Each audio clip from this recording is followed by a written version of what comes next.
বরিশালের মানুষের হসপিটালিটি তুমি তো আমার ইন্টারভিউ পুরো ভাইরাল করে দিবা। আজকে আমরা শুটিং করছি বরিশালের বিএম কলেজে। ভালোই লাগছে, এখানে অনেক ছাত্রছাত্রী আছে, সুন্দর পরিবেশ, ক্যাম্পাসটা অনেক সুন্দর। শুটিং করছি, ভালো লাগছে। আসলে ভাই কি নাটকের শুটিং করলেন, কি চরিত্রে ছিল? আজকে আমি যে নাটকে শুটিং করছি, নাটকের নাম হচ্ছে রক্তজবা।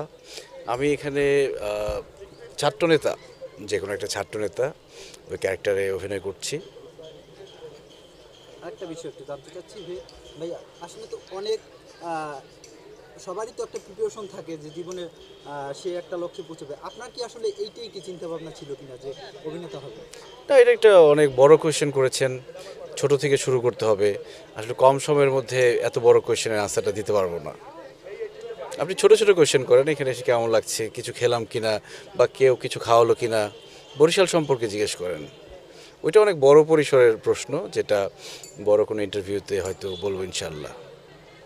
বলো। তো বরিশালে যে আপনি আসছেন, বরিশালের মানুষের আতিথেয়তা কেমন, মানে আপনি কেমন লাগলো হসপিটালিটি? বরিশালের মানুষের আতিথেয়তা, হ্যাঁ, কেমন লাগলো? বরিশালের মানুষের হসপিটালিটি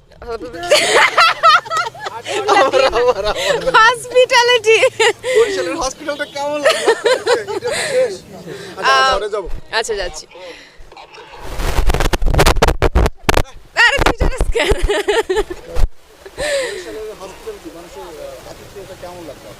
বরিশালের মানুষের হসপিটালিটি অনেক ভালো, অনেক আন্তরিক সবাই, এবং এখানের এইবার এসে ডাল খেলাম, সেটা খুব ভালো লেগেছে। বরিশাল একটা একটা